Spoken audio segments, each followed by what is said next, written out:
Welcome, everybody, to another episode of Tuning Fork. I'm David. I'm Matt. This is a podcast about Pitchfork or music and the Pitchfork media hype machine. I still am not saying that often enough to remember the whole thing the first time. We have a very special guest today. Very special. Am I supposed to say something now? Do you want to introduce yourself? Hi, I'm Greg Simpson from a couple of other podcasts. This might be a podcast about They Might Be Giants, and Best Midwestern, a podcast about Midwestern music, both on the punknews.org network. Thanks for having me, fellas. Yeah, I listened to the Giants Confirmed and This Might Be a Podcast episodes that you two did together. The crossover. And I was like, you know what? I need to get in on this action. Yeah, you know, I'm a very special guy who deserves to be listened to. I couldn't even make it through that sentence. For the occasion, we have a very special album. Mm-hmm.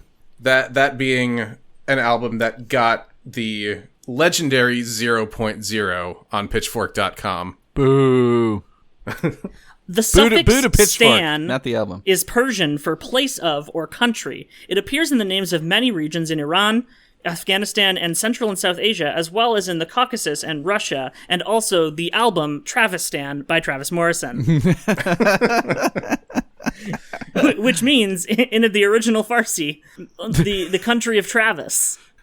Yeah, and that's where all the people that play on this album are from, according to the liner notes. Yep, we got the Travistani National String Orchestra and the Travistani Women's Chorus. Yeah, I've got the booklet right in front of me. Apparently, I don't know if I didn't review this. I may have stole it from my college radio station because it has the barcode punched out. I mean, as one does. Yeah. Yeah. No, actually, nobody. yeah. I don't think there is. I don't know if there is a vinyl pressing of this, but at least one of us can say I have the CD. Yep, I sure do. Actually, I'm going to blame my wife for stealing this because I had already graduated in 2004, so I think she stole it. But it's funny here, the map of it and stuff. Are you guys looking at an image of the booklet? No, Yeah, it's listed on the Wikipedia page for me. Anyway. Oh, yeah. It's pretty funny, all the stuff. Producers, Chris Walla and Don Zinterra. Religion, 100% Roman Catholic. And ethnicity, 50% Scottish, 25% Norwegian, and 25% Austro-Hungarian. Travistan also has a liberal visa agreements with Vietnam, Lebanon, and Mexico.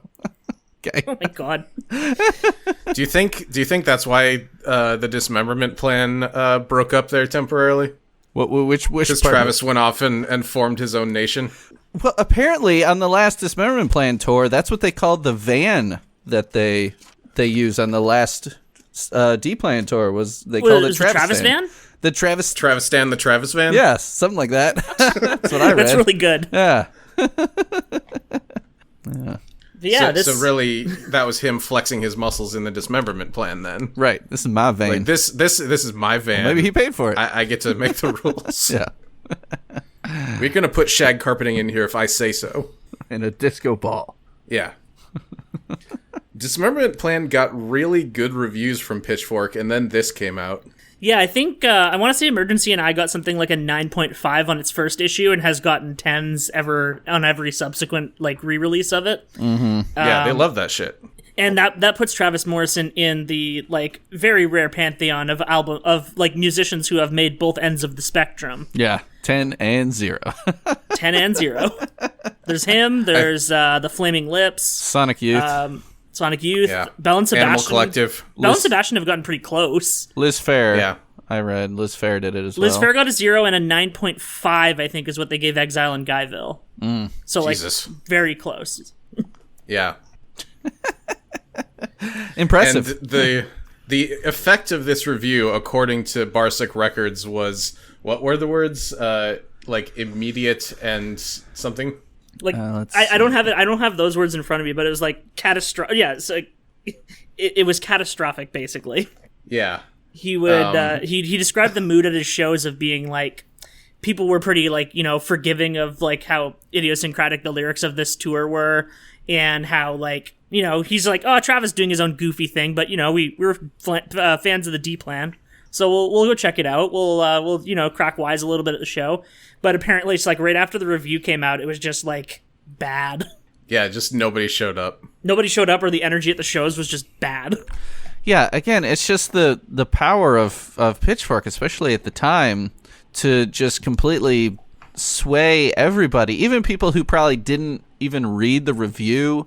They might have just had a friend who was like, oh my god, did you hear they gave Travis Morrison's record a 0? Oh, a 0. Well, I was thinking of going to the show, but I don't know. Yeah. Is that I feel bad? like they don't have the sway anymore, like even close, because like No. I know that there was some like discussions around the new Fiona Apple album getting a 10, Right. but like it basically didn't make it out of people who discuss music all the time anyway. Like Right. there was no huge outlets talking about it. There wasn't like there was like some larger press about it, but like it really didn't extend outwards to like the reach of this. And it's not like it was doing Fiona Apple any like it wasn't like increasing Fiona Apple's clout any. She has plenty. Yeah. Like she's bigger than them. The reaction to this review was so severe that Pitchfork like did an internal review and was like, all right, we're a little bit too big to be doing this, so we might want to revisit that. Yeah, like I don't feel like they gave many zeros after this. Yeah, I was reading something though, but the founder Ryan Schreiber, he said in the same year, in late 2004, with something like the Travis Morrison record, I know that I would give it the same ranking no matter what. I think that a record can be so unlistenable and so terrible that it deserves that rating. He said, it's totally subjective. So is it devoid of worth to me personally? Yes. So he's even agreeing.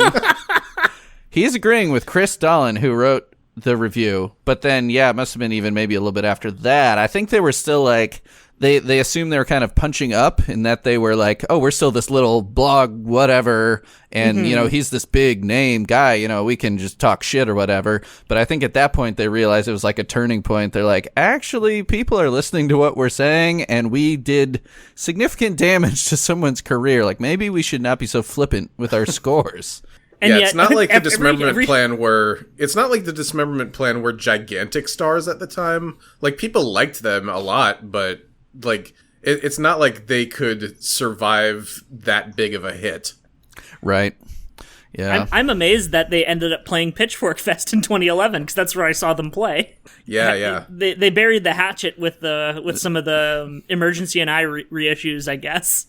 Yeah, maybe. I don't know. And that Chris Dolan guy apparently stopped writing for... He really doesn't do that much music journalism at all anymore, mostly like video game stuff, I think. Oh. But he had already, I think, kind of wasn't working for Pitchfork anymore, so it's like, yeah, we'll play your He festival. evolved into a gamer. We'll play your festival, but if we see that guy around, we're going to punch him in the fucking face. Oh, he Well, doesn't work for us anymore. Oh, okay, then. I feel like the review itself didn't feel as much of a zero as like Ryan Schreiber's opinion of it seems to be. Yeah, like I that's think a really he was bold able quote. to pick out some of the things that I ended up liking about the album. Yeah. And mentioned them in a positive light, but it's just like, and we'll get into it when we start getting into the lyrics. I feel like he just felt overall, what's the point of any of this? Yeah.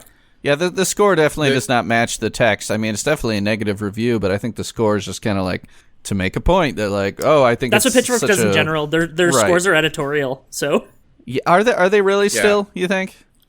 I think they've said as much. Okay, so they are still doing that. Like the whole like the whole writing staff. Do they like take a vote and average the entire staff's I'm not sure scores? because I feel like nothing would get a 10 if that were the case. Right.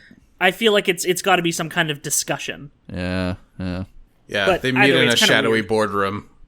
Yeah, and Pitchfork in 2004, I mean, they were already super established. I mean, like you said, I don't think they have I think they still have clout, but they're not like the indie rock voice anymore.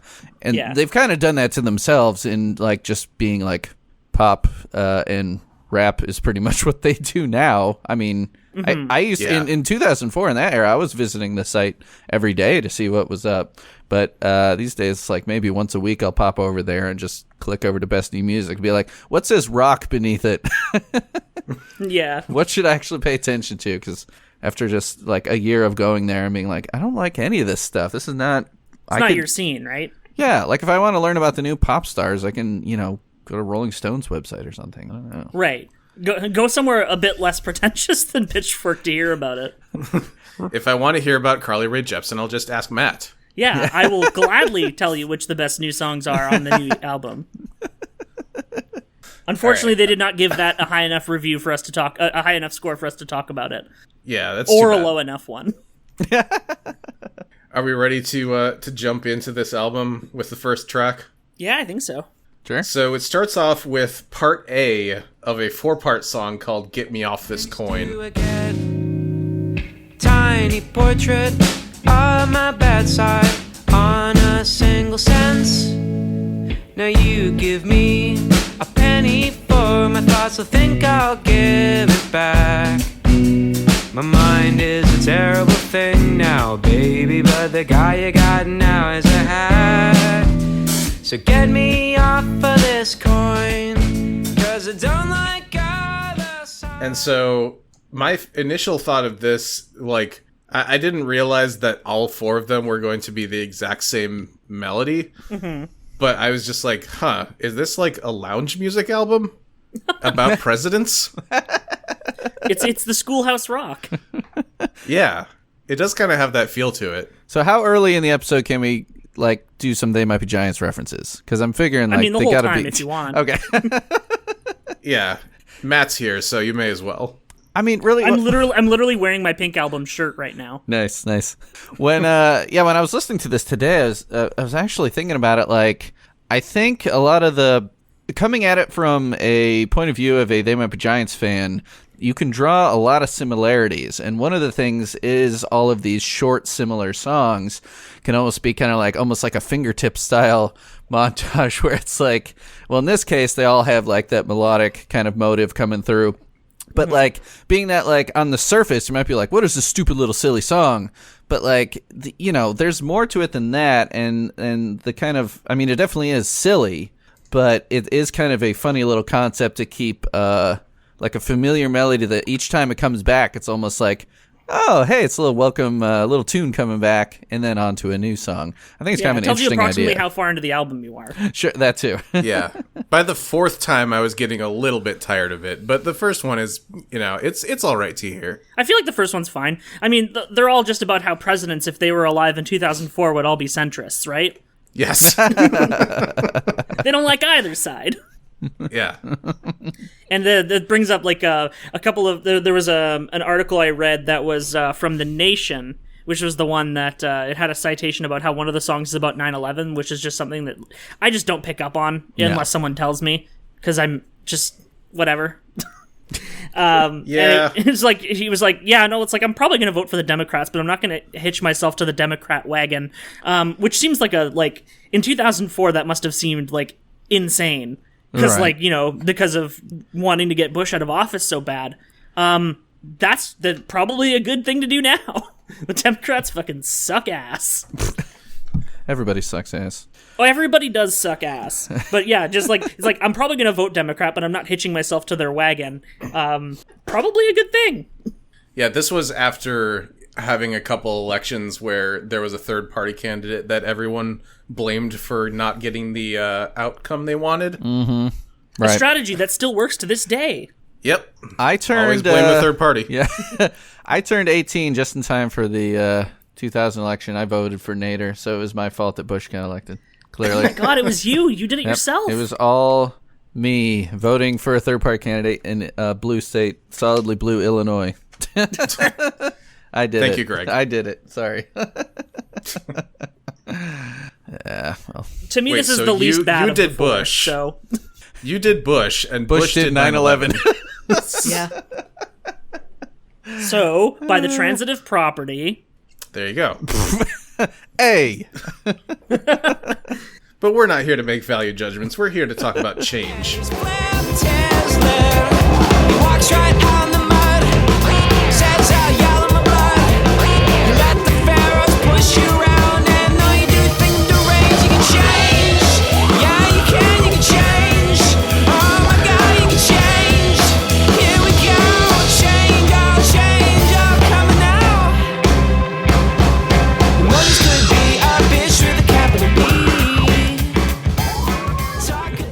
Very funny to name one of the songs Change after that was, like, you know, the last album that D-Plan did. Mm-hmm. Yeah. Yeah. This one has a sample in it that's, I think, is from some video game. Like the ring. I don't remember exactly which game, but I know I recognize it. Yeah, it is a sample? You verified that?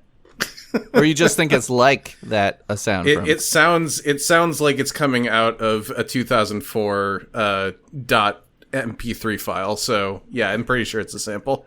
I don't know. Yeah, I mean, I feel like it could have easily just been, like, plug in some wires weird on a mod synth, but, like, given how much MIDI is on this album, I don't know if he was going with anything that good.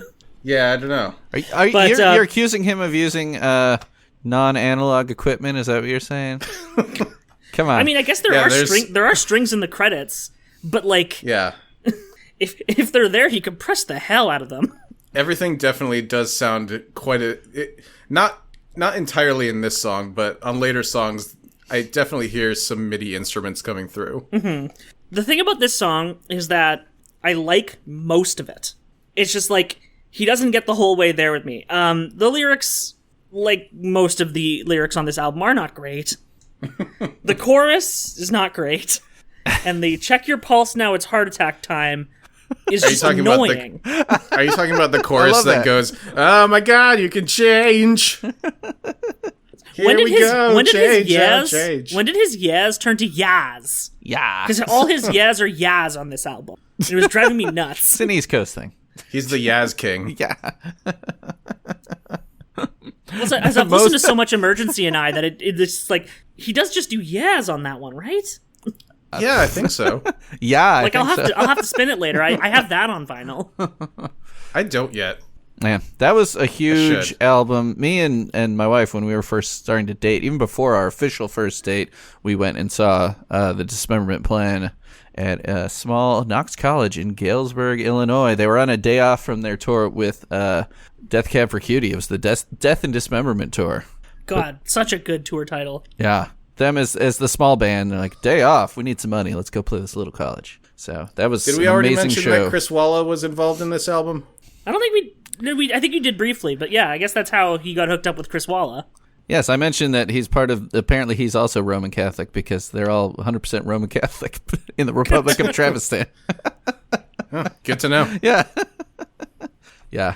Chris Walla, though, that dude, I mean, there's a lot of records I love that he's produced. And you guys are already ripping on the keyboards, but I think, you know, coming off the Dismemberment Plan, I mean, they had a lot of really sick synthesizer sounds. And so maybe he was intentionally trying to make some stuff like a little chintzier, a little cheesier, and just to kind of, I mean, he obviously loves keyboards, but they're not as prevalent on this as on Dismemberment Plan albums. But, I mean, I think it's probably a conscious change, and I think having synthesized instruments can be a choice. I don't think he's trying to pull one over on us with any of the sounds. It's a conscious change. Exactly. God, you can change. I think the lyrics about this, I wouldn't call I mean, you're saying that the lyrics on the album in general are bad. I think, again, it's a conscious choice to get out of the kind of very emo vibe of the album Change. Like, they got just really moody on that album. I mean, honestly, I listen to Travistan more than I listen to Change. Coming up, like, it just was, like, nice and it was peppier, you know, like the Dismemberment Plan is Terrified, Emergency and I, the kind of Dismemberment Plan that I liked. But I think the lyrical choices is just, he just wanted to sing about some stuff that wasn't so emo. And saying Moses could be a bitch with a capital B fits right in there. Talk a bunch of weird shit and you had to agree. While I was up there talking to plants and growing my beard to my nuts. Thank you, Travis. Thank you for this. He saw that scene lyrics. in Monty Python's The Life of Brian with the old guy in the hole with the beard that was taped to his scrotum. And he was like, yes, I need to make a song about this. Yeah, I don't know. I mean, you know, I think I'm pretty sure Travis is like pretty decently into hip hop and stuff, and a lot of these rhymes, this is stuff that could fly if someone rapped it. Like, hip hop dudes, they can get away with silly shit, and it just goes by so quick, and then they're on to the next thing. Like, even in, like, deeply political songs, you'll hear some really good rappers dropping silly references and stuff like that. And I think, rhyming like guts with nuts, why not? Yeah. I feel like the problem is mostly the rhythm he keeps with it, because, like, the reason that rappers can pull that kind of stuff off is because they are keeping strong to a rhythm, but he just kind of seems to meander the end of his lines sometimes. He does a lot of, like, the really quick catch-up where you say, like, four words just real quickly to try to get back on your meter. And it just doesn't work for me most of the time. Okay. He's definitely not a hashtag rapper. What else we got in here? But yeah, no, I mostly love the way the song is constructed. Like, it's probably one of the standouts for me. Other than the bridge. This one seemed the most like what I was expecting from this album, I feel like, the first time I listened to it. This and the next imagine one. The coin song would have thrown you for a loop. Yeah, it's a bold way to start it. I mean, you gotta give it to him for taking chances on this album. I mean, that those coin songs are something that would have never ended up on a Dismemberment Plan album, especially the last one.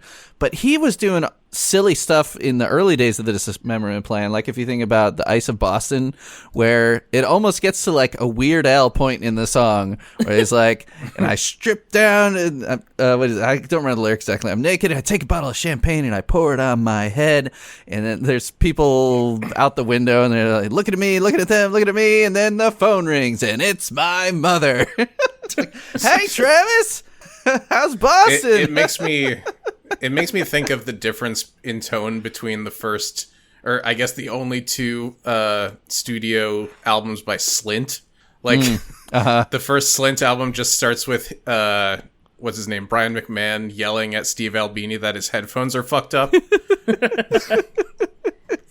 And then Spiderland is this huge, like, mood piece that is, like, considered a masterpiece by everybody. Yeah. So, yeah. Yeah, that very, very, very different styles going for there. But what I'm saying is that it's not unprecedented. Like, there is precedence that he has thrown a lot of silly lyrics out there, and it's not like it's coming totally out of left field. If I don't have sex in the next by the end of the week, I'm going to die. Yeah, that one's not silly at all, though. That's a serious song. Yep. Born in 72. Born Caucasian, it's true. I'm white and it's a good thing too, 'cause I don't get pulled over by the cops, and if ever then it's one that stops, not three. And I'm born as male as can be, but I'm still more important than she. My friend got passed over for a raise, and she said so good. He's white, and it's a good thing too, because he doesn't get pulled over by the cops. and if ever then, it's one that stops, not three. Yep. Still relevant. I mean, it's about white male privilege. I mean, this song's still totally totally relevant. It seems like it's about his white privilege and how he doesn't do anything with it. Yeah, it's just like it's like he points out all these things, but he doesn't really go anywhere with it. Like, I feel like he doesn't expand upon the idea enough. He just kind of says, "Yeah, that's kind of how it is, huh?" Yeah, and that's why this one didn't land with me as much. Like, it's just, I was born into this extraordinary situation. That's it. I mean, maybe that's the idea, though, is that, like, feeling like, especially, he's got a band ending, he's trying to start something new, he's kind of like, where am I in my life? Have I really accomplished anything? I've had everything going for me because of, how I look, the way, how I was born, and, here I am, just another white indie rock guy. I mean, so hey, yeah. What did I say? What did I do? Yeah. We're always paid more, even if less skilled. Might be a little self-dig there. Yeah, and then I guess they can't ask for more, so we're unfulfilled, right? So it's like, I guess that does kind of carry from the rest of the song. It's like, I've had all of this opportunity, but what have I done with it? Whereas I was just kind of hearing it, it's like, I've had all this opportunity, and then a period, and then the rest of the page is blank. And that's really how the song read to me the first couple of times I listened to it. Yeah. Okay. Like, I was thinking of it in contrast. Do you know AJJ at all? Yeah. Mm-hmm. Yeah. So, like, American Tune. is the one that I would think of that's like a pretty close parallel to the way this song is built. Okay, yeah. And that one's like a very much like, I have all of this and it's fucked up, so carry it forward and, you know, try to bring your good fortune onto others. Right. And that's why it's just like, this one felt like it was just kind of weak on the statement. I do like the musical performance of this one. Oh, it's so good, so catchy. And ladies and gentlemen, on the drums, Jason McGurr. Yeah. Yeah, the little dropout there with the drums. So you got two Death Cab guys coming in here, one producing and one drumming. I also love the ending, the pitched up vocals, the yeah, all right, shut the fuck up, or what is it? Shut the I'll fuck up. kill you. Oh yeah, I'll fucking kill you. It was It goes on just about 5 seconds too long. No but way, then, that's what makes it funnier, is that it goes longer than you think it should. Yeah. he's showing his great appreciation for the hip hop interludes of the time. Right, exactly. It's the hip hop dude, right? Got up in the little goofy shit that people are like, okay, let's skip through it next time. So good. Yeah, and then Nerdcore happened around the exact same time. Oh God. Nerdcore. Yeah, I don't even know what that means. It's when white rappers decided that they were too cool to sing about anything but nerd shit and video games. So like MC Chris. Yeah. Yeah, so okay. like MC Chris. All right. Anyway, the next song's about 9/11, I guess. I don't know about that. Yeah, it's like it's cited from the Wikipedia page from this article, and it's like I went to the article to be like, did he say this? And it's like, no, it just seems to be conjecture. No, it's about how he got writing the piece. It's about how he got the shit kicked out of him. This one is called My Two Front Teeth, parts 2 and 3. And I heard this white hat say, no, sir, I never heard a thing. Oh, yeah. I started to speak, but the air in my mouth felt funny. Metallic and runny, weird enough to catch my breath. Where's part 1? I don't know. I like that this one is built like a campfire song. A campfire song? It's just Elaborate. It's just like a story that he's telling. Yeah. And it's like a very, very simple chord that he's doing like the whole time. And Yeah, until the outro. until the outro, yeah. And it's very goofy, and it kind of grew on me out on the second and third listens. Yeah, I like this one. I like this one more than a 0.0. I'll put it that way. Yeah. It's another one where it's like some of these lines I wish he would kind of, shorten them up a little bit, but I think that's kind of in the spirit of the way this song is written, is that it's almost like it's just complete stream of consciousness. Nothing on it seems very deliberate. And that's definitely a choice to make, but it seems like it could have done another pass on the editing. Just to tighten up the lines a little bit. There's still some good rhymes in there. Like right off the bat, the second I saw, but the first was Sucker Punch City, I got my ass kicked by a committee of whom I don't know. Got the internal rhyme in there. City and committee. And to me, just like his words here, again, it's like something that very traumatic that happened to him. I mean,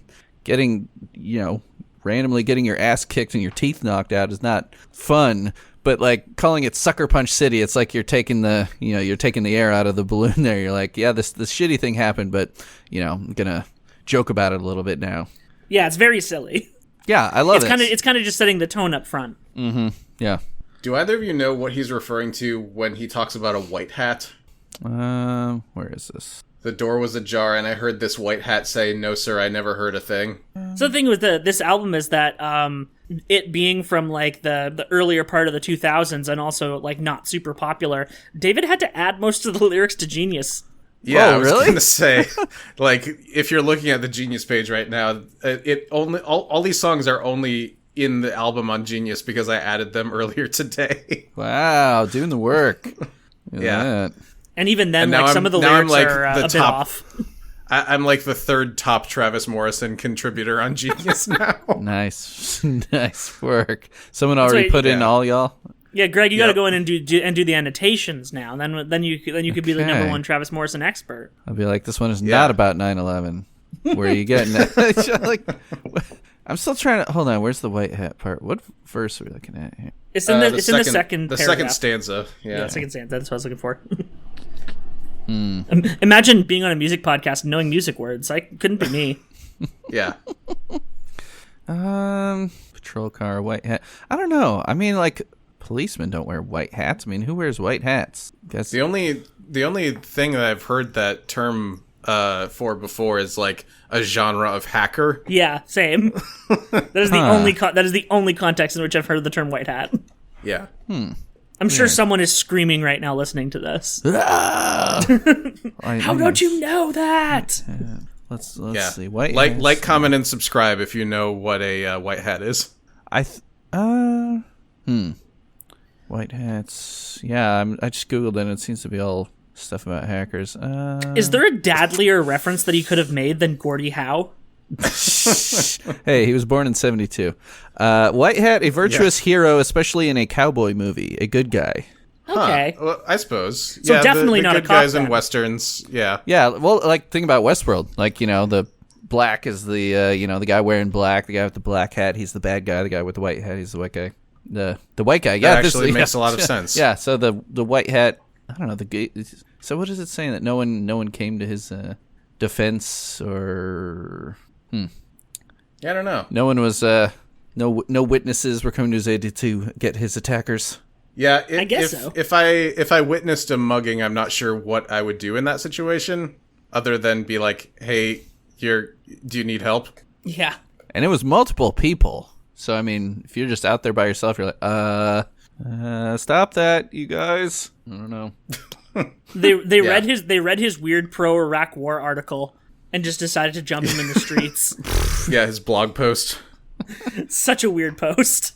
Yeah, actually, my wife was mentioning that. She's like, didn't he have some sort of conservative type thing that came out? I'm like, that rings a bell, but I couldn't find it. I don't think it was as much of a conservative moment as it was just him being like I think he was reading too many like foreign policy mags. Yeah. And those things are just full of those things are just full of hawks, and he was believing too much of the things that were being said at the time. Because it does seem like it's not like he was like voting. It's not like he was voting Republican in 2004 or anything. Right. Do you think people were asking for his opinion when he wrote that? Oh, most certainly not. Like, was there a big enough like online following of Travis Morrison in 2003 for him to get a big audience? Well, I mean, like, that? platforms didn't even exist at this point. It was just on like some random ass blog. Yeah. And then somebody cross-posted it to a forum. Yeah. Because I guess that's just how you had to do things. That's how things were shared. There was no central spot for things. Yeah, like 2003, I mean, MySpace, I think, was starting up. Mm-hmm. Did he put it on his Just MySpace barely, page? yeah. Shared it to his MySpace page. His top 8 all checked it out. The whole song is just him getting kind of gradually more pathetic about it, and then trying to put a brave face about it, and then of course the outro is just "All I want for Christmas is my 2 front teeth," repeated over and over like like in like kind of a faded vocal, which is something I found grating the first time, but kind of funny the other 2 times. Yeah, same. I feel like that's a lot of what this album is. Like, I think I'm endearing to it a little more the more I talk about it. So I think that's you doing the work there, Greg. Oh, you're welcome. I think, a lot of it might be, maybe this is like his quarter life crisis album or something, where he's like reverting back to all these childhood things. For one being, the song "All I Want for Christmas Is My 2 Front Teeth," to kind of ease the pain of the very adult thing of getting your ass kicked in front of the Gap. Maybe that song is part 1. Yeah, maybe. I don't know. Or part 1 was the sounds of their fists hitting his face. And so parts 2 and 3 is afterwards. Yeah. Are we ready for part B of Get Me Off This Coin? No, I can't say I follow America. The scene just ain't the same. Well, I'll just kick it at Monticello. The guys that got now have no game. So get me off of this coin, 'cause I don't like either side. I like my nation's in constant revolution, and and my booty wide. Sure. So None of this needed to happen. Same tune. Same tune. Really hate Matt, this one. you were saying something. You were saying something about. You were saying something about the instrumentation in Part B that you hated. God, now I can't even remember. But anyway, there sure are some lyrics in this one. It's the Thomas Jefferson one. Yeah, very clearly the Thomas Jefferson one. Yeah. Smoked a pound of Mary. Yeah, Jefferson famously was in many relationships, quote unquote, with his slaves at the time. Don't like to think about it. Don't like it set to a jaunty tune. No. Don't really give a shit about what he thinks about being on a coin or not.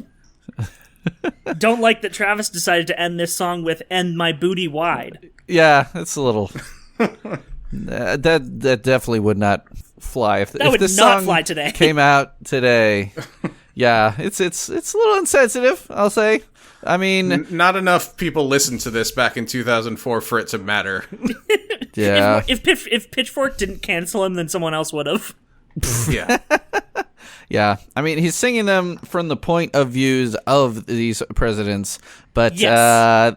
It's still him writing the lyrics, and I don't think I think Booty referred to what pirates they got at the time. I don't think Jefferson would have used the phrase "booty," my booty wide. God. Much like I don't really care about the musical Hamilton, I just don't care about the perspectives of presidents. They're generally shitty people. I don't like to see fan art of them. Fan art? Is this an inside joke I'm not aware of? No, just, Greg, be glad that you haven't seen some parts of the internet that we have seen. And let's just leave it at that. All right. Yeah, I don't want to know. The next one is about what basically all of the presidents have done so far. People die. People do die. That is true. It's the fact. People die, there they go. You cannot say I did not tell you so. Someday we'll be old and we'll read obituary pages like sports. And we'll see an old friend's name and will it hurt? Well, yeah, of course. Then we'll sigh. Some of them will claim to be pro-life, but then they'll die anyway. I'm pro-life and pro-war. God. This is actually probably my favorite track on the album. It's actually pretty good. I really like the groove he pleasantly- made with the synthesizer on this one. Oh, yeah. Yeah. It's fantastic. The lyrics are like, they're kind of trite, but they don't really need to be anything. And the big fat drums in the back are also Oh really my good. God, they rule. Yeah, the drums are fantastic. Jason McGurr, Like, it's like- ladies and gentlemen. Every time we like the drums, we just need to say, ladies and gentlemen, Jason McGurr. Yeah. Yep. Yeah, I think it's like the fact that he's not trying to say anything particularly profound on this one is why I like it. Because he didn't have a chance to write himself into the dirt, which he's done a couple of times. I mean, I think that's kind of the point. I think that's kind of the point of this song is that it's like, I mean, especially when, we've got that whole war on terror going. It's just like, we're kind of trying not to, people are dying, but let's try not to think about it. Like, people die, la-da-da. People die, there they go. You cannot say I did not tell you so. I mean, it's could be in reference to a lot of things, but it's kind of just like how we try not to think about all the horrible ways people are dying. And like today, I mean, like, oh yeah, bring it into 2020, and America's literally just a death cult. Right, and yeah, it's like, oh, coronavirus is not a thing. I mean, only 100,000 Americans have died from it. It's fine. We're out of it now. Let's take our masks off and go. Fuck's sakes. Go make out. Go to McDonald's. Yeah. I was in like a discount grocery store to buy masks because they were the only place nearby that had them. And they had, like, all their shelves were so close together, and there was, like, 1 million people in the store. I almost had a fucking panic attack. It was nuts. I like, some people have stopped giving a shit entirely. Was anyone wearing masks in the store? A few. Not very many, though. Yeah. It's become Which, a politicized I was thing. only in for the masks. Once I was out, we went to a different grocery store, and they actually have, like, measures set up to make it so that you are apart from people, and it's a big store, so that was nice. But yeah, no, like, this song is kind of tongue-in-cheek about the way America is a death cult. Like, it's like, he's saying, like, people die, la-di-da, but it's like, not normal that we are like It's this. got It gives the it's day got a that certain line about je ne sais quoi. yeah. God. It's got that line about the confidential memos all getting leaked. Yeah, it's weird. It's More, weird. Folks more get and more freaked. true by the day. Yeah. All the different ways we push this, all the death aside, and just go about our days. Yeah, that one really it works really well in the context of the Iraq War, and it works very well in the context of coronavirus, the war on drugs, and of course how some people think about police killings. Mm-hmm. They're just like. Do you think while he was writing this he changed his tune about the war? I don't know, maybe. I mean, he didn't seem too pleased with the Republicans going into the election. Yeah. But at the same time, the Democrats also voted overwhelmingly for the war, so what would the change even be? Which makes it good, actually. Yeah, it means it was the good war. God. I love how we fucked up in the past, but this one's the good one. Like how at the end, believe it or not, I'm trying to cheer you up. I can see it's not succeeding. It's okay, Travis. We know you tried. We know you tried. And yeah, no, that's I think that's probably my favorite track on the whole album. I think it really worked for me. I think what he was going for really stood through. And next up we have the prequel to Blackfish, Song for the Orca. Inspired the documentary, yes. This song is for the orca, swimming round in circles at SeaWorld. Someday you'll drown the dude with the clipboard someday. Yeah. This song is for the gator, laying in the roadside cage in FLA. You'll tear the cracker to shreds someday. Yeah. Well known. Holla back. Holla back is the first lyric in this song. This song is fantastic. I mean, it's, I love a good Tarantino movie. I love a good revenge tale, and this is like nature having its revenge, It's a great song, and it's got that Dismemberment Plan vibe in that it's still it's catchy and it's got a good beat to it, but it's still got that kind of like melancholy feel to it of, some of the more, this one isn't supposed to be silly, but a lot of the stuff you could consider kind of dark comedy if you like that. I feel like that's definitely like the way he's phrasing the revenges is definitely going for kind of a dark comedy angle. Like someday you'll find a sweet aorta. Yeah, the someday, pit bull. someday. Yeah, the pit bull, right? Oh man. One will fall over that railing someday. I'll see the story on MSNBC, and it feels so right. This is a lion, though. It's not Hammurabi. Or Harambe. I'm already forgetting the name of the poor gorilla. Poor gorilla. Yeah. That poor guy.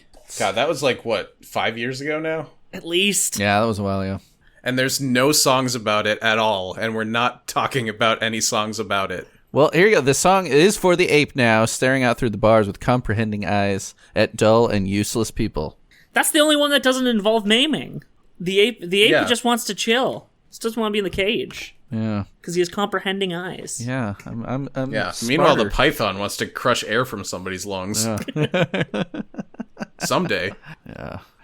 So the orca, I don't know, the first one, though, someday you'll drown the dude with the clipboard. This one also just seems very primed for kind of a sing-along. It does. Yeah. It's very sing-songy, which is fun with the subject matter. A song about escaping, which really kind of dovetails well into the next song as well. Yeah, I just don't see a zero.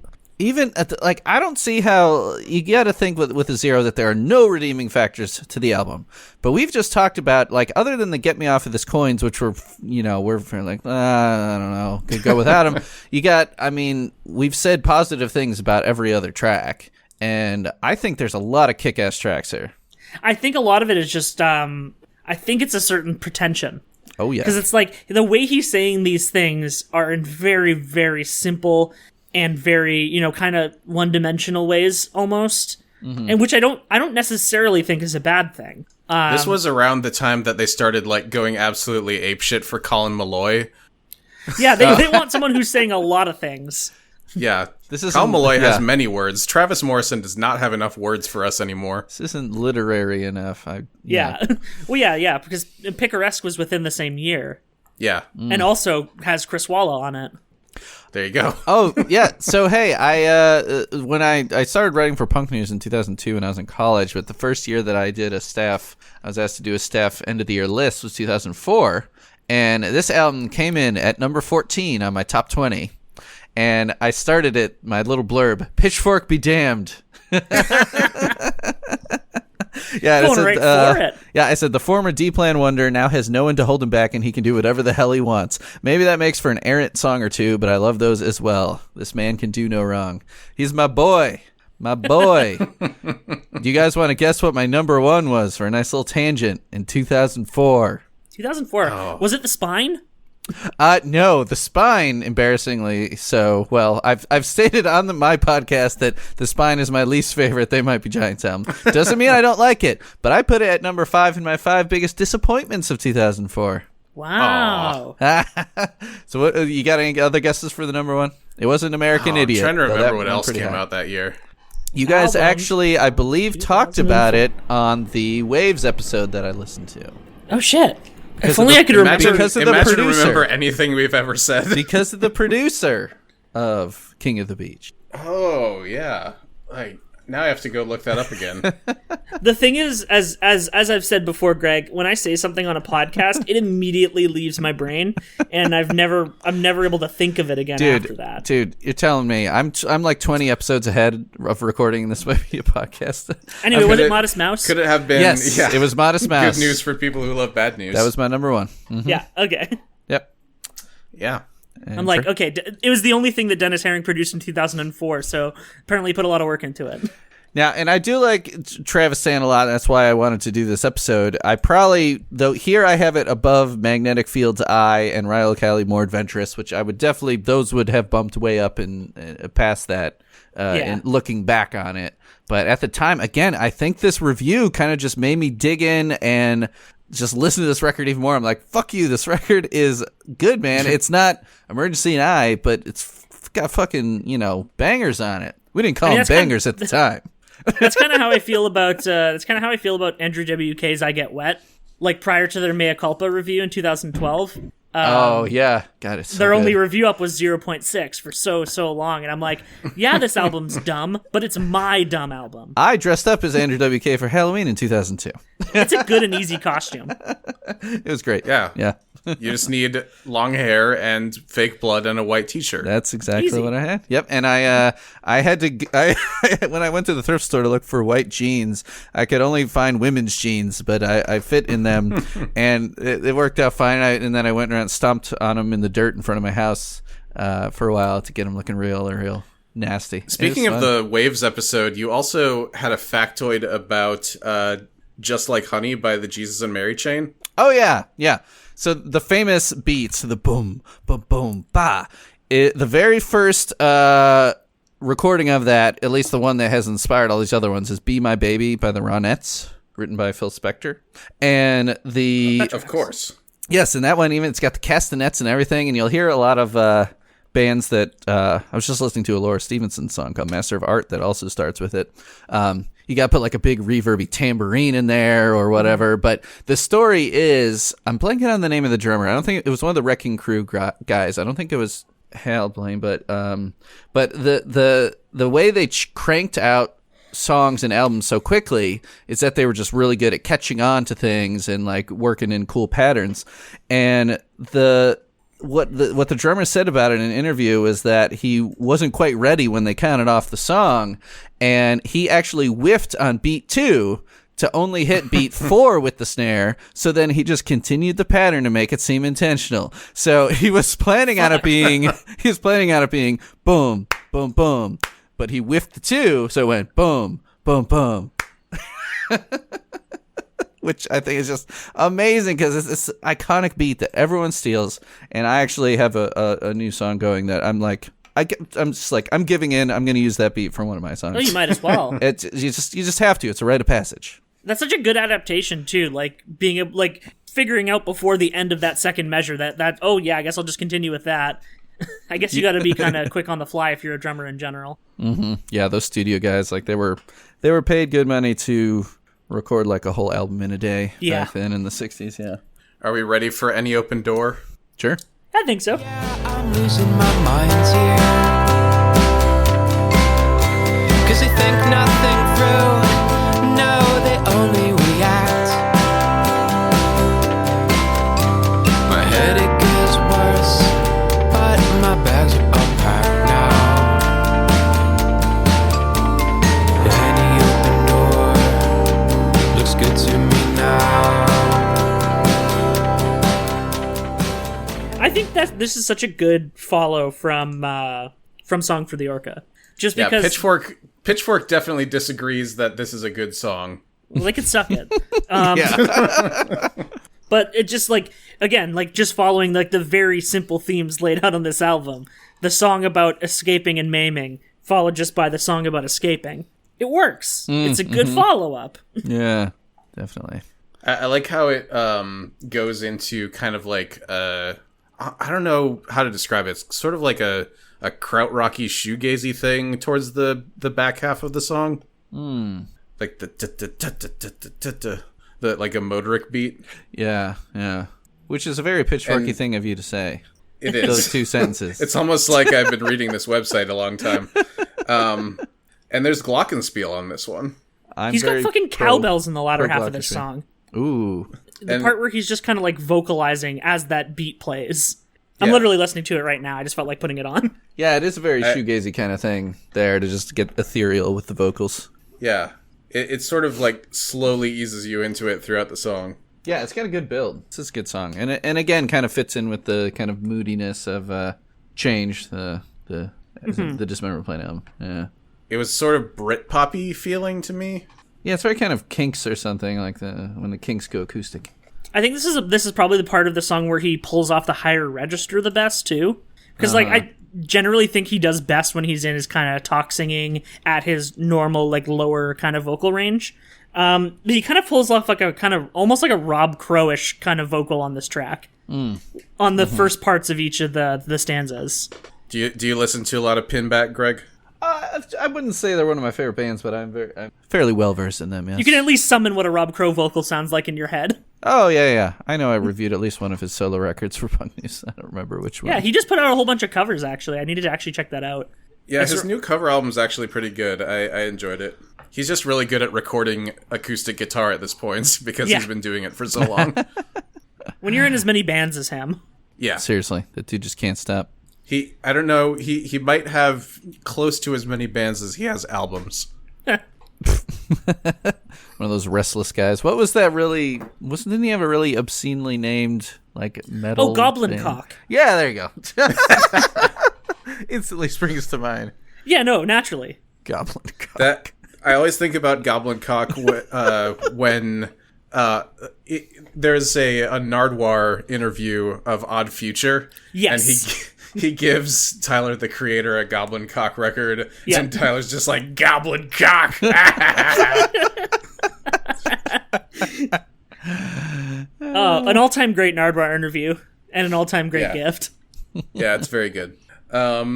After this is part C of Get Me Off This Coin. Fought a war to save the world now from evil undistilled. And yeah, you know, to do the job right, a lot of folks were killed. No one wanted to get involved. It nearly was too late. Oh, they said there was no risk to us, but risk comes to those who will wait. 6 million. Which is about which president? This one's I'm Roosevelt. trying to remember. Yeah, this is Roosevelt. Okay. This is a track that the article that I mentioned earlier that was in The Nation made them think that he was pro-war. Because the whole track is about how like people how America hesitated getting into World War II, and maybe there would have been less deaths if America joined earlier. And that's a dangerous road to go down. Well, I mean, are we going to argue that we shouldn't defeat the Nazis? I mean, this was one war that needed to happen. Yeah, I mean, that's not why they joined the war, though. Right. Yeah. It conveniently ended up in such a way. Yeah. And then you're saying at the end, like, when George and his boys did get to Auschwitz, the Red Army liberated Auschwitz. Let's get the facts straight here, Travis. Yeah, that's true. Yeah, Russia lost more people than anybody. Yeah, I'm firmly in old man status now. I'm actually in like episode 3 of Ken Burns' The War documentary. So that's how old I am now. I mean, you know, watching Ken Burns. Yeah. Well, hey, I mean, fucking, I've watched jazz and baseball a couple of, but his other 2 big subjects. Yeah. Well, I still need to see the. I've heard good things about the country music one. But I always get Ken Burns and Rick Steves mixed up in my head. What? and Steve Dave from Clerks. Yeah, and Steve. Get him, Steve Dave. You tell him, Steve Dave. I think about Mallrats way too much because I live like 10 minutes away from the mall where it was shot. You do? Oh, yeah, the Eden Prairie Mall. So it's still there. It hasn't failed like every other mall. It's still there. They continue to renovate it, but I wouldn't say that anything but like the movie theater in it is really that popular. How about the escalator rides? Are they still good? The kids still riding the escalators? They must be because like they still have escalators for sure. When a bloodbath ensues. I miss Jason Lee. Where the hell is that guy? Clearly, he went back to skateboarding. Did he, though? He was a good skater. I have no idea, actually. Oh, man.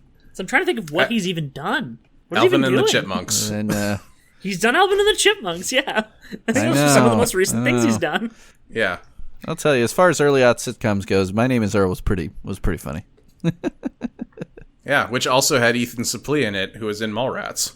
Oh, yeah. Mm-hmm. Apparently, a lot of the people involved in that show were Scientologists. Really? And Jason Lee also is one. He is? Oh, man. Are you sure? I know, right? Damn it. The fuck? Though Beck says that he was never one. Now, that's... did you guys see that recent news? That's what he's sticking to? Yeah, he's like, oh, well, I was, supposed to be in it, but I never really was one. I don't know. Well, I mean, he at least has the excuse of being born into it. Right. Most people don't have that excuse. Yeah. That very strange circumstance of being born into Scientology. It's just, it hasn't been around for that to be true of many people. Yeah. True. Yeah. And then moving into Che Guevara posting. Sometimes I wonder what the old dude would make of broken windows and pink hair. Would he throw down his old world sneer? Would he care? Maybe he'd cheer. Maybe he'd just find the Twins game and he'd sit back in the old chair and pop a beer. Yeah.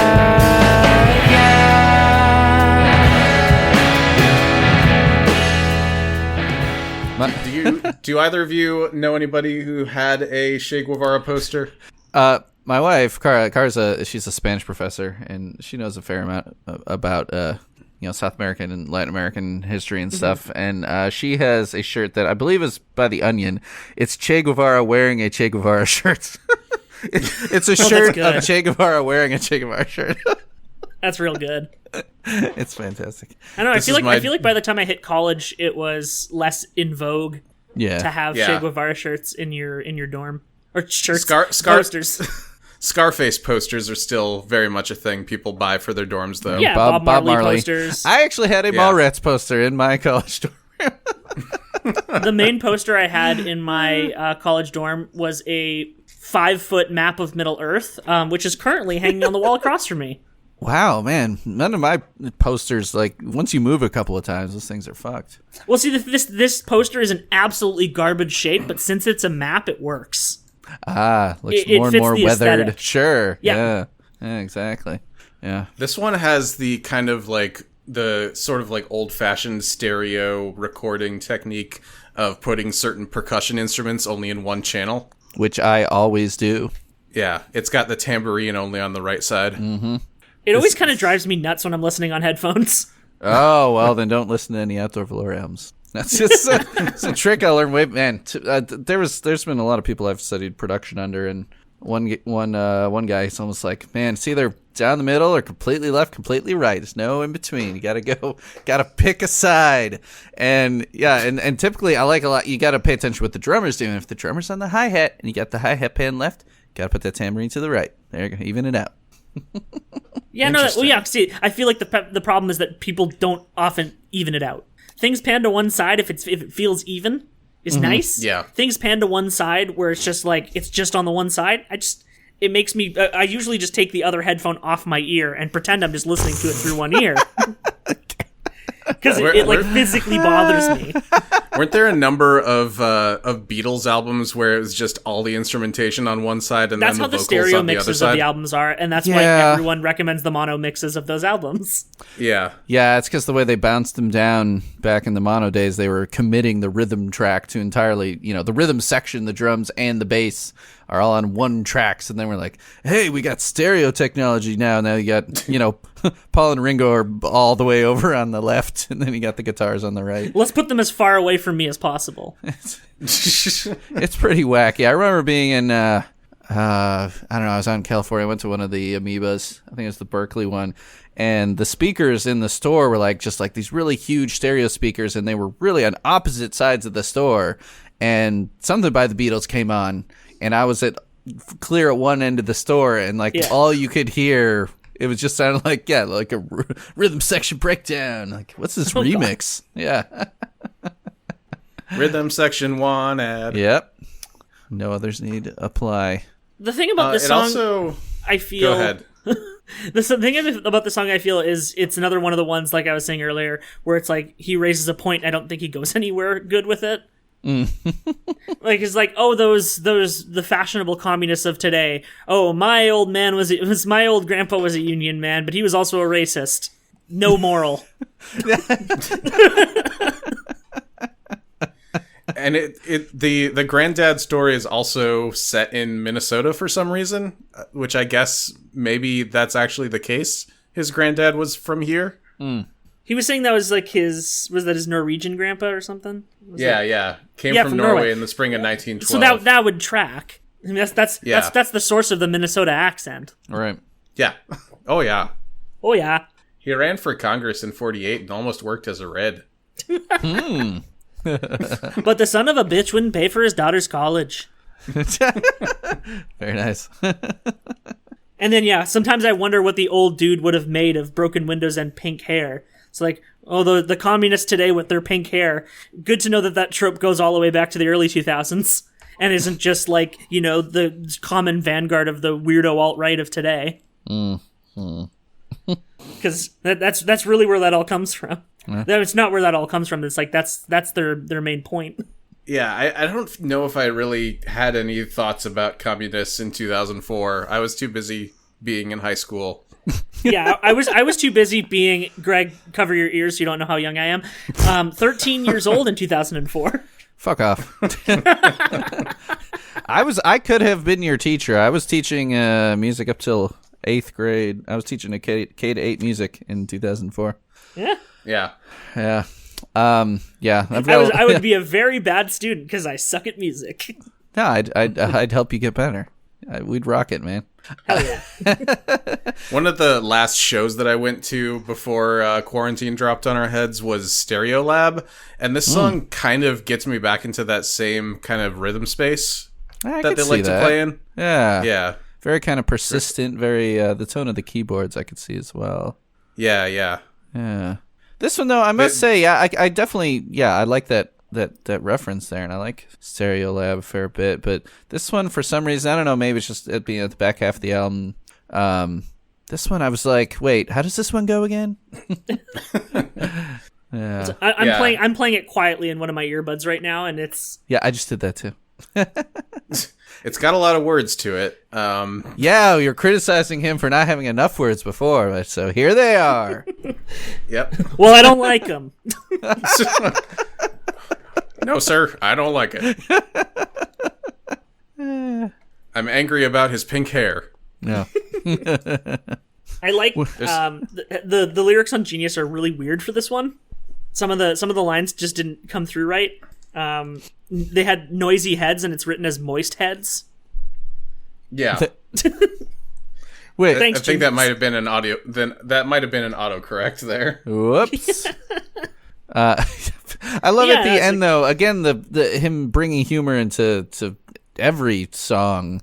said, yeah, would he care? Maybe he'd cheer. Maybe he'd just find the Twins game and sit back in the old chair and pop a beer.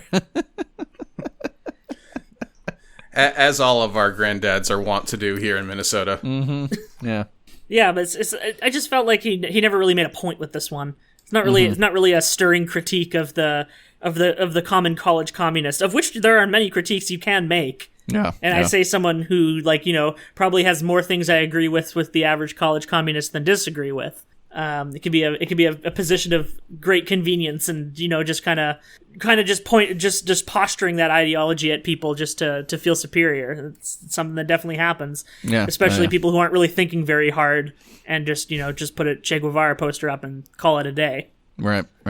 And it didn't really feel like it felt like he wanted to like excoriate those kind of people, because that was some of the stuff he went into in his weirdo blog post was like weirdo hippies who don't want to save people. Yeah. We've got a hypocrisy based song coming up next here. Yeah, I'll move right on to it. I don't have anything else to say about this one. Yeah, we can move on. Yeah, the word cop. Screws me up to think that you're the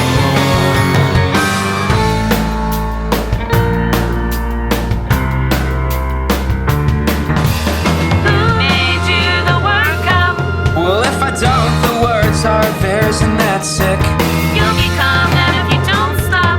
No, you see that's their whole trick. You need to think about what's real. This is absolutely the kind of song I can see Pitchfork hating him making. Like, it's very just, hypocrisy is bad. Okay. Yeah, I like the words to it. The words to it are very good, but they also read like he wrote it in about an hour. Well, yeah, it reads like a fucking, like, how you open a best man speech by saying, Webster says about love.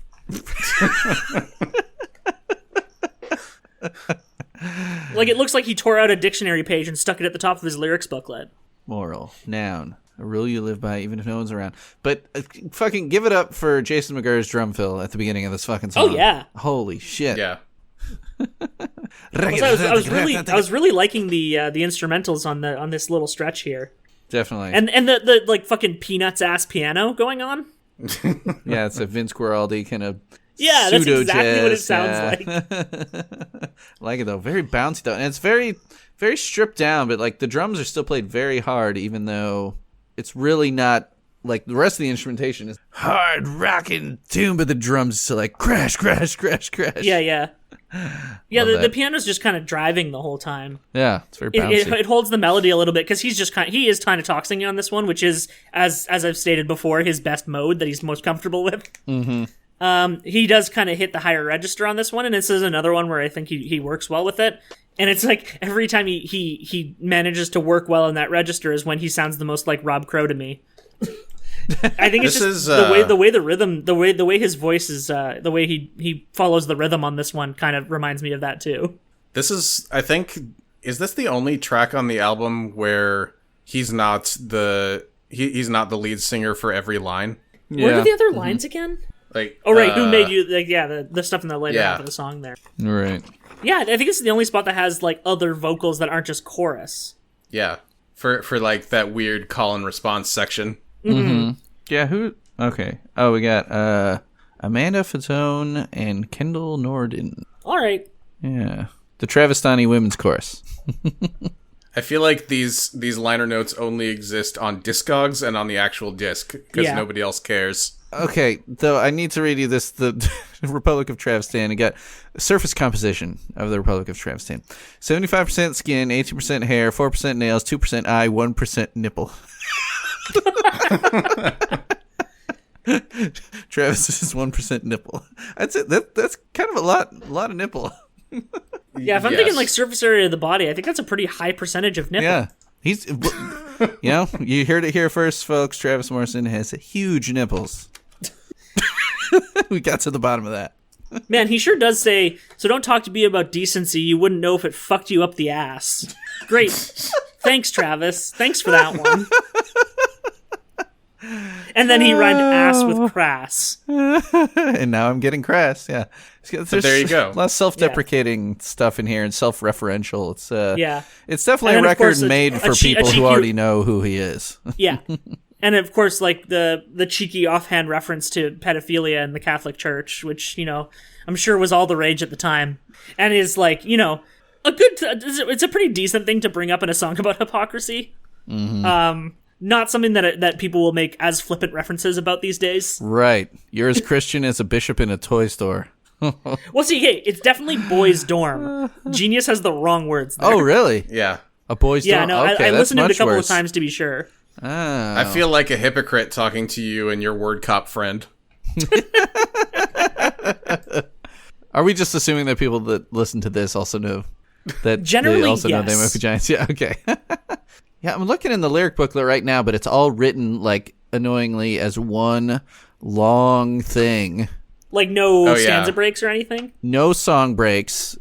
Oh, God. There's not even any titles in here. Like, the beginning of the lyrics just starts off with, I freed the slaves. It doesn't even say, get me off this coin.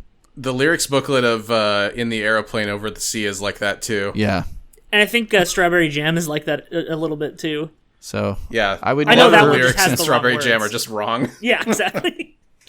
Yeah, so I don't know if I'd ever find this boys' dorm thing if I tried. Yeah. Well, yeah. We'll let you retweet this episode later and say, yes, it's Boys Dorm. I'm still I attempting read to find through it. the I don't entire know why. album and made sure.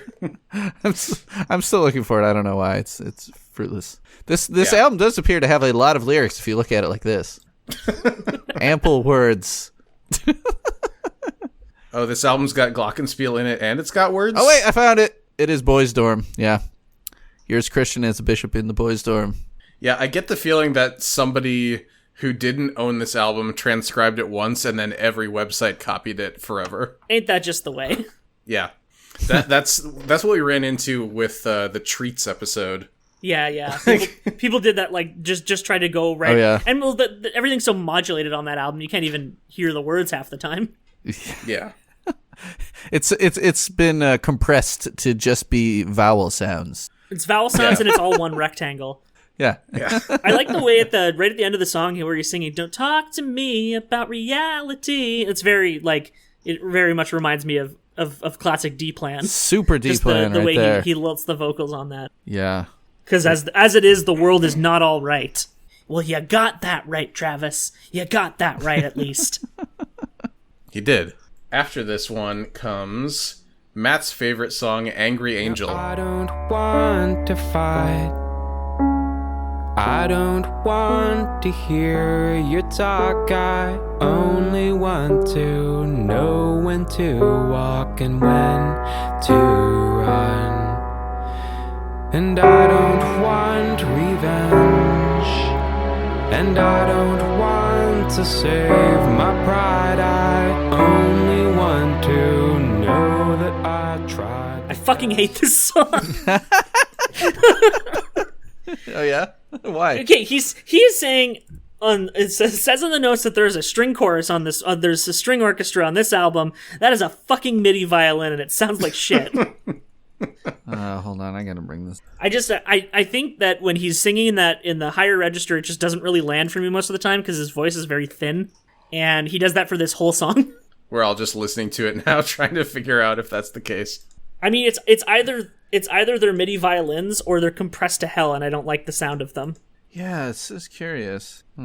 It's got a little bit of a, like, 90s movie soundtrack feel to it. Yeah. Oh yeah, this could absolutely play over the credits of like a C-list drama. Strings do sound very fake. I don't know. I mean, I've recorded, my friends that are string players, I've recorded stuff for my albums on strings, and even the best string players, like, if you layer them enough, like, and it's not going to be as pitch perfect as this. And that's kind of the idea, with double tracking and all that kind of stuff, is that slight difference in pitch is what makes it sound thick.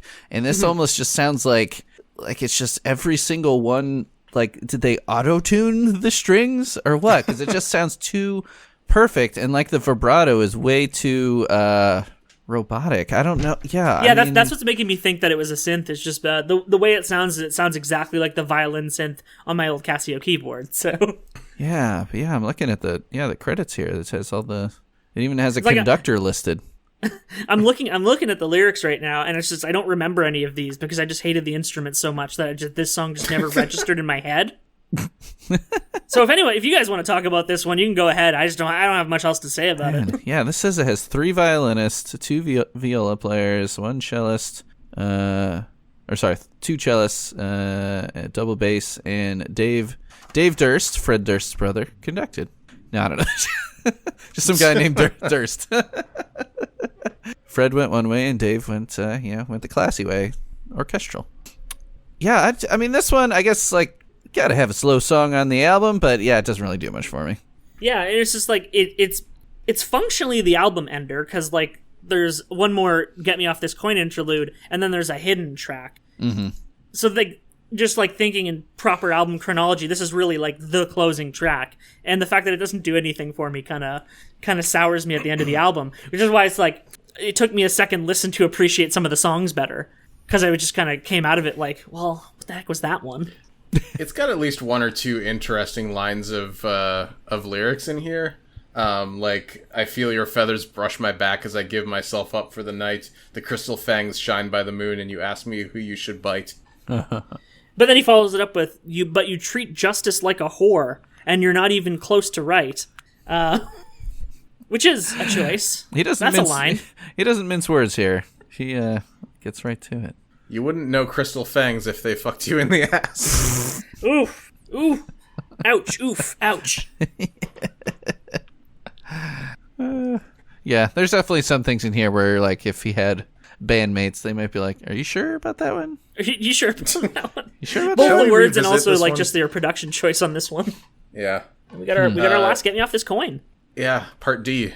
You name a town after me now, and no one there can vote. Tyranny poisoned the world, and we were the antidotes. It gave no quarter, and now you use me to choose what doesn't matter. You bitches flip me one more time, and your ass is getting flipped in the hereafter. So get me off. So this is Washington. Are you guys proud of me for identifying all the presidents despite not being from the States? Very, very. I got it. You know who George Washington is. I got George Washington. 6'20", made of radiation. He'll kick you apart. He'll kick you apart. Ooh.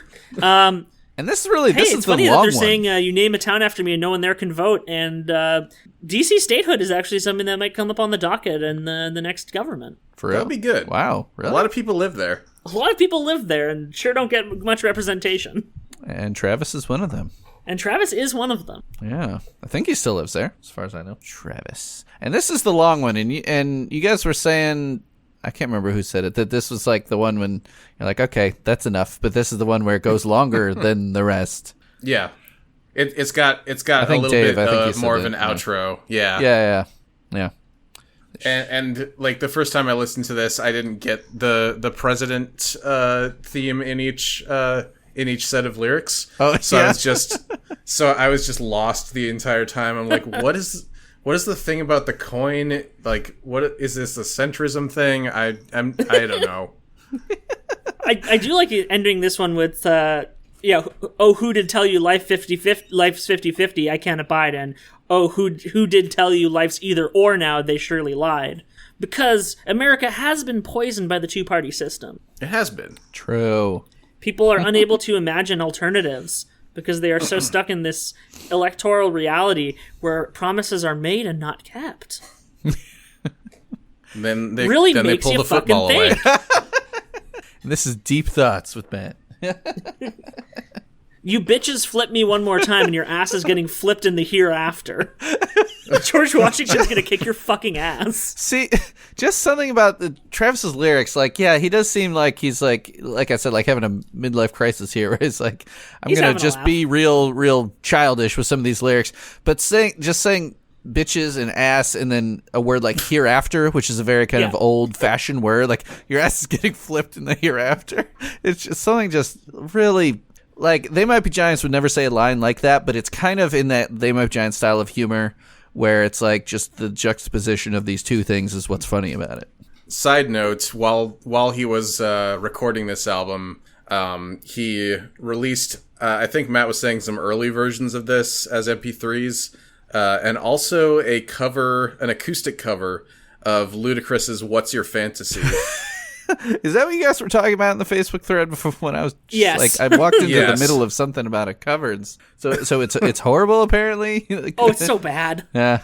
I mean, I'm very familiar with the Ludacris song "What's Your Fantasy" because that's like early 2000s hip hop is most of what I grew up on because of my older siblings. Mm-hmm.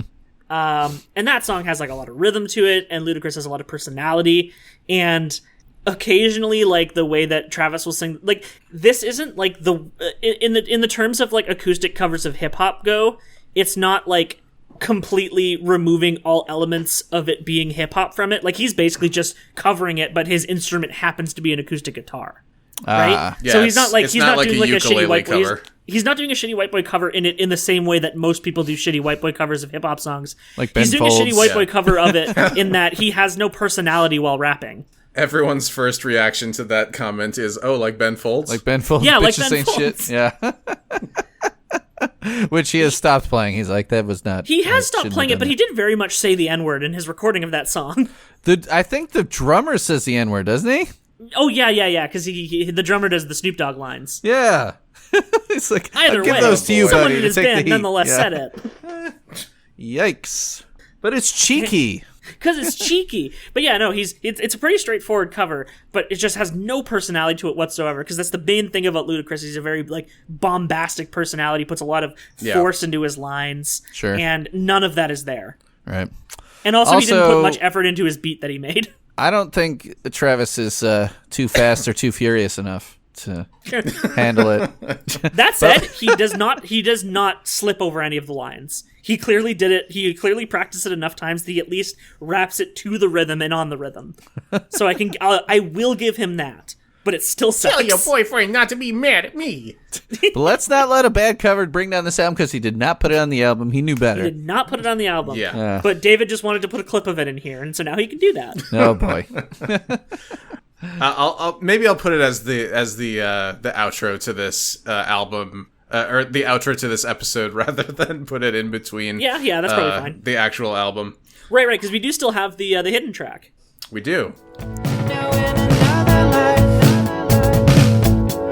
when you're baby and I am sharp as any knife, and hounds on all points of view. Please show me something new, and you always know what to say. Another vein of words of mine, another path. This is We've probably got, my favorite. I don't know if the real title of it is actually Represent, or if that's just what people decided it was called. Yeah, it's completely unlabeled on my version. So Yeah. like the CD ID didn't have anything on it. Yeah, it's obviously not on the back is of one of the my CD, this is or one of my it wouldn't favorite- be secret. Yeah. Oh, I mean, even in the lyric booklet, it ends with "So get me off of this coin." It Yeah, that doesn't. tracks. They don't. But as far as like give away secret it. tracks go, they didn't put that much of a gap. It's Yeah, like no, an it's extra about a 50 minute. It's like a minute total. I really like the way this one sounds. I kind of wish Yeah. he'd stuck with he'd done production like this on more of the other tracks, because like he does like the high vocals, but the readiness is covered over by the way that they did his voice. Like he kind of has like a robot-y kind of filter on it. Yeah, the music very is almost modulated. another Stereolab kind of song. Yeah, no, Yeah. that is definitely that's definitely where I'd go with a comparison on this one. The lyrics that are on Genius are my best attempt at transcribing this song, because Nice. I couldn't find it anywhere else on the internet. You're the first one to discover the secret track, to make it all the way through this album to the secret track. Yeah, everyone hears the second "Get Me Off This Coin," they're like, "Fuck this, I'm out." Which I can't blame them.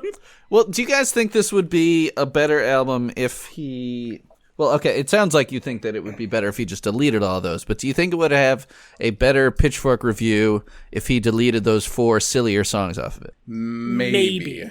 It would get a 1. I could still see. I think that no matter. I think that like just generally the way that the references and themes that he's carrying throughout the album are very simple and surface level, which again, not necessarily a bad thing, was already enough against him that it wasn't going to get a great score. It's what Pitchfork was not looking for at the time. Right. Yeah, well, I mean, like, Pitchfork at the time was very self-serious. Oh, yeah. They still kind of remain that, but, like, they're able to have some fun. Like, we were mentioning on the Dan... It's like, when talking about Dan Deacon, it's like, the area in 2007 where that album came out is, like, pretty much the only time we can imagine them even being into something that silly. It's a very silly album. It opens with a fucking layered Woody Woodpecker sample, after all. But like 3 years before that, and 3 years after that, I can't imagine it. This was only a couple years out from Brent DiCrescenzo's review of Kid A, and I think they were still feeling the reverberations of that guy. Oh man, that is. Did he give it a bad review? That album, right? I don't remember that review. Did he not like it? No, he basically fucked the album over the course of the review. Oh, okay. Yeah, it's probably the most like it's like the stereotypical Pitchfork review that people think about, which is why we have the sign-off line for this show that we do. Yeah. I had never seen a shooting star before, 25 years of rotations, and I had never seen flaming debris streaking across the sky.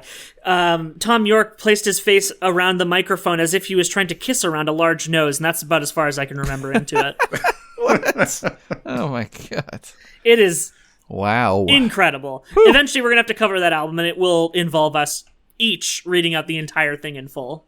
Like a screenplay. Yeah, basically. I mean, there are Pitchfork reviews that are written in the form of screenplays. They're real bad. The less said about their more experimental reviews, the better.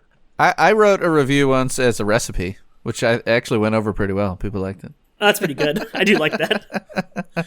Once this hidden track is over and done with, but yeah, like my thought on this album is it's. Like even if you don't like the lyrics of it or even the themes of it, it's a competently made album. Yeah. Chris Wallen knew what he was doing. It's better than Lulu by Lou Reed and Metallica for sure. Which is that is the last low review album we did. We did 2 in a row, and then we just haven't done any in a while. I mean, was that a 0? It was time. Was that not a 0? It was a 1 point something. 1.0. How the fuck? Yeah. Yeah. God, this is like, just Lulu a was spiteful. Not better than this. Yeah, the review of this is just spiteful, and it's really kind of sickening because I mean he did go on and make another. I mean, I guess not technically a solo album, the Travis Morrison and the Hellfighters, but and then the Dismemberment Plan reunited in an album. But he for all intents and purposes, he basically disappeared. And I think the backlash of this review definitely played a part in souring him to just putting his art out there. And fuck this guy for that. I mean, Chris. What is it? Chris fucking Dahlen or whatever. Dahlen. Yeah, I tweeted at him recently after we were after Matt and I had initially talked about it. Yeah, I tweeted at him and he did not respond. But I was basically like, "Fuck off, dude. How does it feel to ruin someone's career?" Fucking dick. I do like the idea of him hearing that a full 16 years after it happened. Yeah, you know, it's funny. Like I found this Consequence of Sound on the.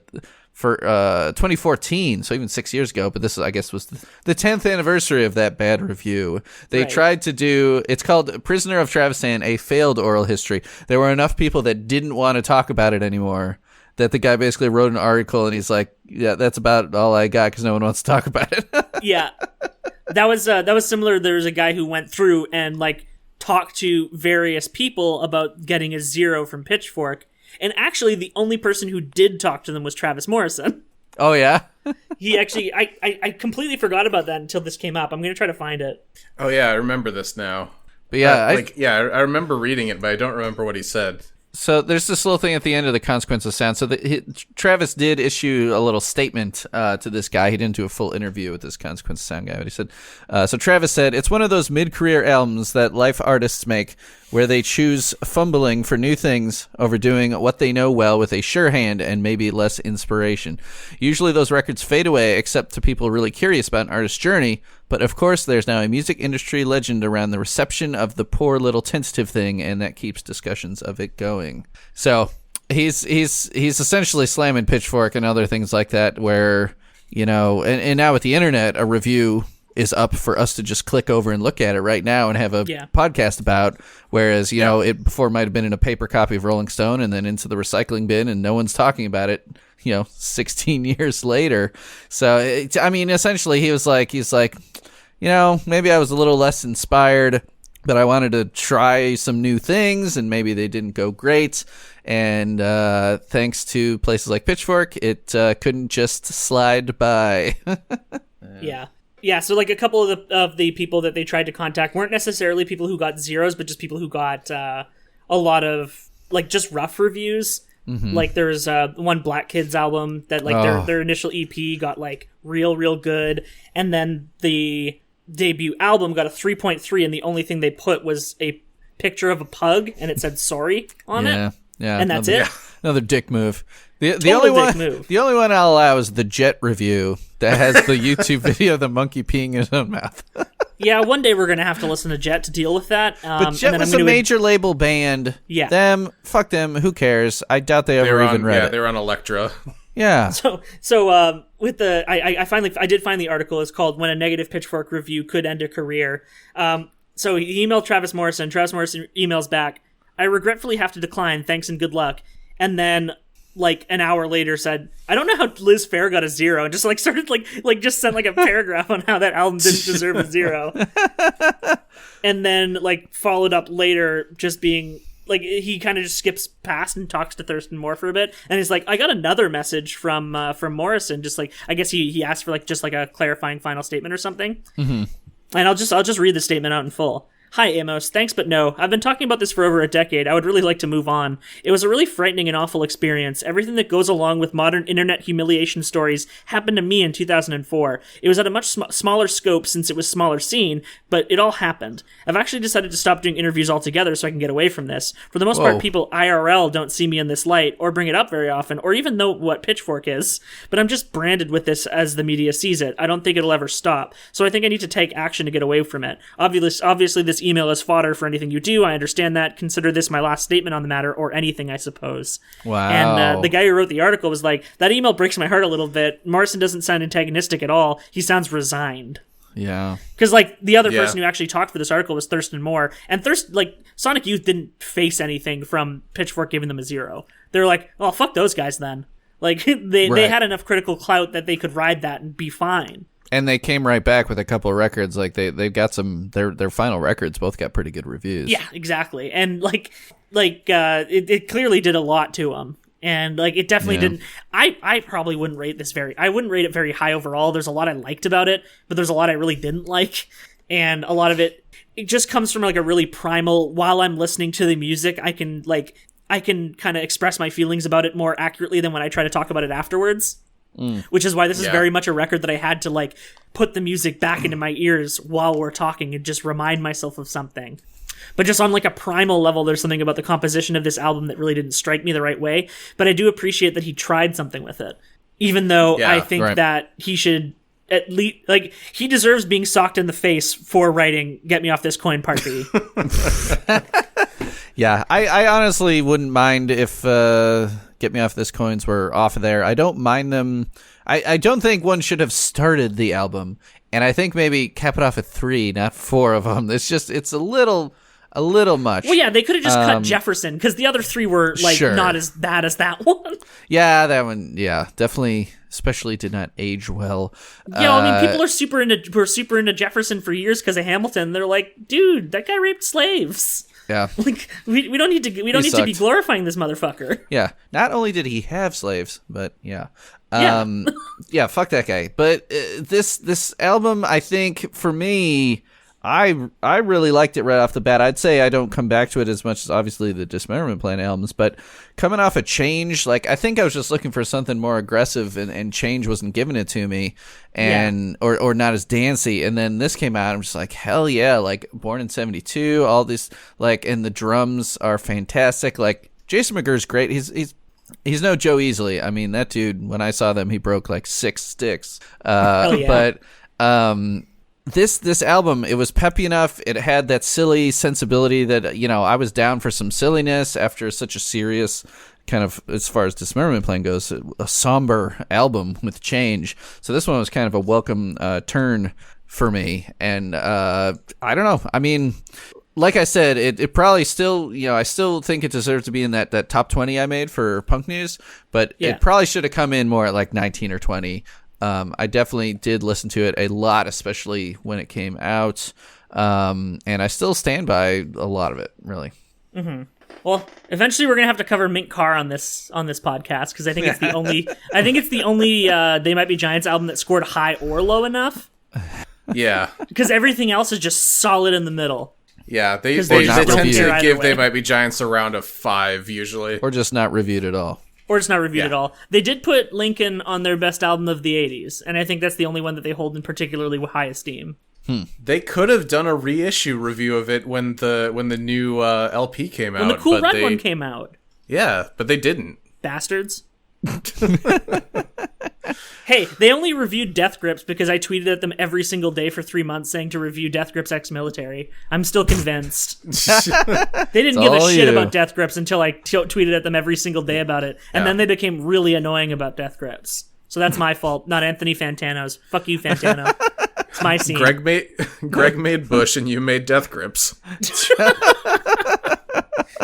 So what horrors we've unleashed upon the world. Who's the bigger war criminal? It clearly Matt. Yeah. Yeah, so I think overall I probably would not give it a positive review, but I wouldn't give it a 0. Yeah. There are plenty of songs I liked. If it was like an EP, I could probably make a solid EP out of this. Good. Yeah. I'd give it a pretty good out of 10. Yeah. I don't know. Pretty good. I'd probably give it a 7. I mean, I think the good tracks are good enough, and it's just like if it lost a little bit of that filler, then yeah, like if you just kind of ignore the coin stuff, I think it's solidly at a 7. Yeah. Yeah. That's an album, I think. Yeah. That's an album. That's a spicy album. Yeah, some spicy language on that. Yeah. Well, thank you for listening to Tuning Fork. I'm David. I have another podcast called The Stick, which currently is just me hosting it. I've had one episode so far where I had a guest host on, which was Will from our Noise Space co-podcast Radish. And I think it's still going pretty well, all things considered. We'll have to see how that goes in the future. It's a podcast about Homestar Runner. And as a millennial, I care a lot about Homestar Runner. So go listen to that if you also fall into that category. You could follow me on Twitter at Daves with 3 V's like waves. And I'll go ahead and let Matt plug his stuff because he has a lot more of it than I do. I mean, most of it's inactive. It's fine. I'm Matt. I run the podcast collective on which this and many other podcasts are hosted called Noisespace.xyz. We just built a new website. Been doing that for like several months. Really, I like it. A nice consequence of being presently unemployed is that I have a lot more time to do the stuff that I never had any energy for. And rebuilding and completely moving an entire website with gigabytes upon gigabytes of audio files on it to an external server so I don't have to worry about them anymore. Now everything is nice and smooth going forward. It's nice. I do like a snooze website. It's a snooze website, and we got 26 podcasts on it now. Some of them active. Including this one? Including this one. Yeah. I keep one of my podcasts on there almost as a sick joke at this point, because we only ever recorded 2 episodes. They were recorded 1 month apart from each other, so like relatively close together, and that was in 2016. What was that one about? We probably won't record another one. is about Canadian culture. It's called The Field Guide to Canadiana, and we both just feel weird about Canada as a country at this point and don't really feel like encouraging it. Nationalism isn't cool, folks. I have Elite Full Restore, it's my Pokemon podcast. Haven't recorded in a little bit, but like there's DLC coming out in like 12 hours, so I'm sure I'll have something to talk about pretty soon. We got Giants Confirmed, which actually has not recorded an episode since we had Greg on. We'll get around to it. Don't worry about it. I inspire all of you guys to actually make episodes. I think that's it's like what I'm here I've for. recorded 0 episodes since Greg was on our podcast, and Greg, I'm sure you've recorded a couple dozen. I'm about to put out episode 86. I've recorded up to 107. God damn. Yeah. Good backlog. Yeah, I'm stocking up Patreon episodes now. I just recorded one with a bunch of accordionists to talk about our favorite accordion moments. That sounds sick. Yeah, it's going to be great. And we're doing an all-accordion cover of The Statue Got Me High. Oh, hell yeah. Yeah, like instrumental, like the melodies will be accordion. Everything's accordions. Nice. I think there will be actually drums in it, though. I did have people suggest that we just clack the keys around a lot for the percussion. It's going to be pretty sweet. And Cornmo is going to be on it. Oh, hell yeah. Yeah. And then, my last podcast is the politics podcast, Henry Kissinger's Pokemon Going to Die.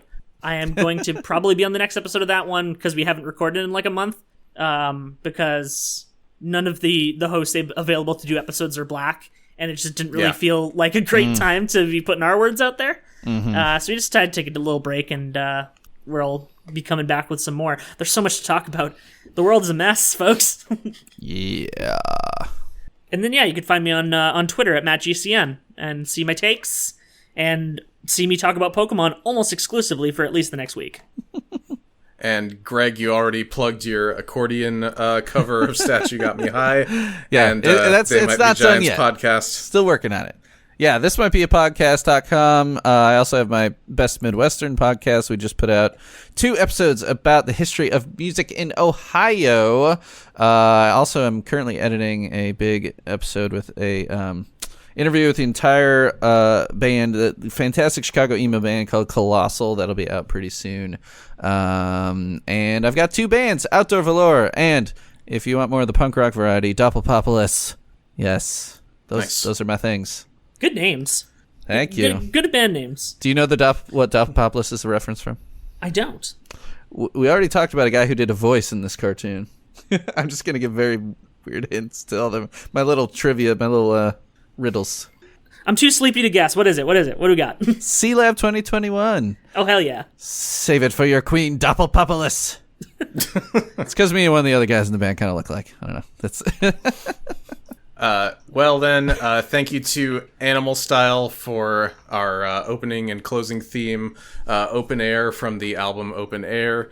You can find all of their stuff at nmlstyl.com. And thank you to Nikki Flowers of fellow Noise Space Podcast, Picking Up Something Good, for making our podcast art. And as we always say, I had never seen a shooting star before. I had never seen a shooting star before. I saw one. Said to ruin that for you. Just jump in there. That's fine. Bye, everybody. Bye. 1, 2. I'll give it to me now. I'll give it to me now. I'll give it to me now. I'll give it to me now. Yeah. I'll give it to me now. I'll give it to me now. I'll give it to me now. I'll give it to me now. Yeah. I wanna lick you from your head to your toes, and I wanna move from the bed down to the floor, and I gotta, you make it so good, I don't wanna leave, but I gotta, no, well, what's your fantasy? I wanna lick you from your head to your toes, and I wanna move from the bed down to the floor, and I gotta, you make it so good, I don't wanna leave, but I gotta, no, well, what's your fantasy? I wanna get you in the Georgia Dome on the 50-yard line with the Dirty Birds kick the tree, and if you like it in the club, we can do it in the DJ booth or in the back of the VIP. Whipped cream, cherry, strawberries on top, baby, don't stop. Keep the door locked, don't knock while the boat rocks. You go bots and robots, so they gotta wait till the show stops. How about on the beach with black sand? Lick up your thigh and call my Pac-Man. Tabletop and just do the lap dance. Rock to the park, to the point, to the flatland. That man is ludicrous, woo! In the public bathroom or the back of the classroom, however you want it. Lover, gonna tap that ass soon. See, I passed them and I cast them. Get a tight grip and I grasp them. I flash them and outlast them, and if it ain't good then I trash them. Will you stash them? I set them free, and they tell me what they fantasy. Like up on the roof, tell your boyfriend not to be mad at me. I'm gonna lick you from your head to your toes, and I wanna move from the bed down